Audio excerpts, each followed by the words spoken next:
क्या कोई इमारत सिर्फ ईंट पत्थर से बनती है या वो एक देश की आत्मा, उसकी पहचान को भी दिखा सकती है? आज हम बात करेंगे भारत की संसद की कहानी के बारे में। देखेंगे कि कैसे एक औपनिवेशिक दौर की निशानी से ये दुनिया के सबसे बड़े लोकतंत्र के भविष्य का प्रतीक बन गई।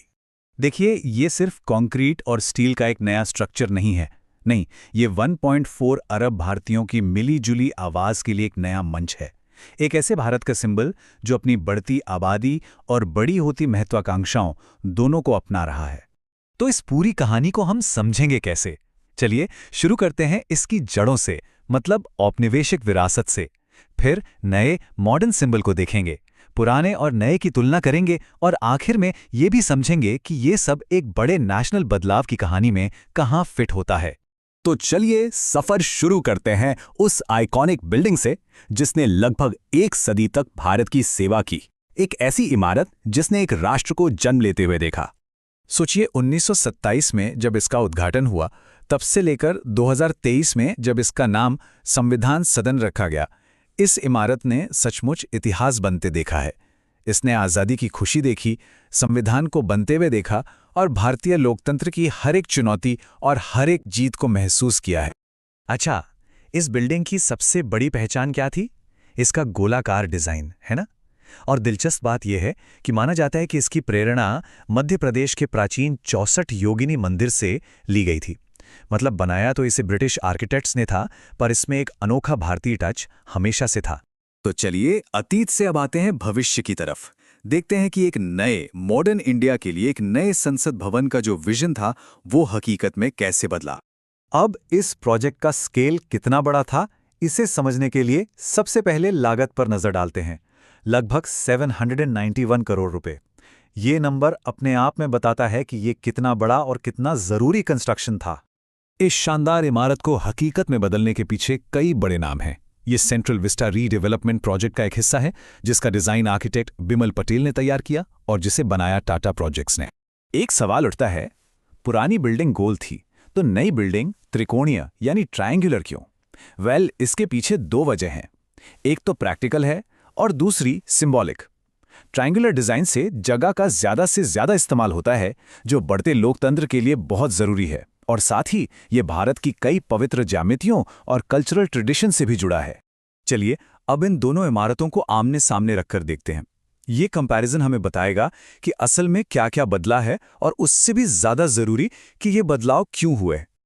ये टेबल देखिए, सब कुछ साफ हो जाता है। नई बिल्डिंग सिर्फ बड़ी नहीं है, लगभग 17,000 स्क्वायर मीटर ज्यादा बड़ी, बल्कि इसका डिजाइन भी कॉलोनियल एरा से हटकर एक मॉडर्न इंडियन पहचान को दिखाता है। और हाँ, एक बहुत बड़ा बदलाव, अब जॉइंट सेशन सेंट्रल हॉल में नहीं बल्कि विशाल लोकसभा हॉल में होंगे। लेकिन यहां जो सबसे बड़ा फर्क है वो है सीटिंग कैपेसिटी में। लोकसभा में अब 550 की जगह 888 सदस्य बैठ सकते हैं और राज्यसभा में भी 384 सदस्यों के लिए जगह है। ये असल में भविष्य की तैयारी है, ताकि भारत की बढ़ती आबादी को ज्यादा रिप्रेजेंटेशन मिल सके।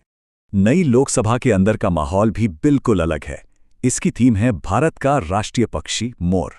जैसे ही कोई अंदर जाता है, हरे रंग के कालीन और दीवारों पर मोर पंख के डिजाइन नजर आते हैं। ये सब कुछ नेशनल प्राइड की एक फीलिंग देता है। और जहां लोकसभा की थीम मोर है, वहीं राज्यसभा की प्रेरणा है भारत का राष्ट्रीय फूल कमल। यहां लाल कालीन बिछे हैं और डिजाइन में कमल के फूल की झलक है, जो पवित्रता और ज्ञान का प्रतीक है, बिल्कुल उच्च सदन की गरिमा की तरह। एक और बहुत ही महत्वपूर्ण और प्रतीकात्मक चीज जो नई बिल्डिंग में है वो है सेंगोल। पुरानी संसद में ये नहीं था। ये एक ऐतिहासिक सोने का राजदंड है जो पुराने भारतीय साम्राज्य में सत्ता के ट्रांसफर का प्रतीक था। इसे अब लोकसभा स्पीकर की कुर्सी के पास स्थापित किया गया है। ये एक तरह से भारत की लोकतांत्रिक विरासत को उसकी प्राचीन जड़ों से जोड़ता है। लेकिन रुकिए, नया संसद भवन सिर्फ एक अकेली इमारत नहीं है। इसकी पूरी अहमियत को समझने के लिए हमें थोड़ा जूम आउट करके देखना होगा कि दिल्ली के पावर सेंटर में और क्या-क्या बदल रहा है। ये टाइमलाइन देखिए, एक पैटर्न साफ दिखता है ना? पिछले कुछ सालों में देश की कई जरूरी जगहों के नाम बदले गए हैं।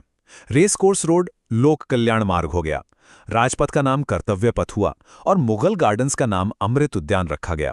पुराने संसद का संविधान सदन नामकरण भी इसी बड़े बदलाव की कहानी का एक हिस्सा है। तो इन सब बदलावों का मतलब क्या है? इसका सार यह है कि एक नई बिल्डिंग से कहीं ज़्यादा है। ये भारत की भविष्य की आकांक्षाओं के बारे में एक स्टेटमेंट है, एक कोशिश है औपनिवेशिक अतीत की परछाई से बाहर निकलकर एक नई, आत्मनिर्भर भारतीय पहचान बनाने की। और यहीं पर आकर एक बड़ा सवाल हमारे सामने खड़ा होता है। क्या एक नई इमारत भारतीय लोकतंत्र के अगले अध्याय को आकार देगी? क्या दीवारें सिर्फ अपने अंदर होने वाली बहसें सुनती हैं या वो उन बहसों की दिशा भी तय कर सकती हैं? ये नया भव्य संसद भवन भारतीय लोकतंत्र की कहानी को आगे कैसे ले जाएगा? इसका जवाब तो सिर्फ आने वाला वक्त ही देगा।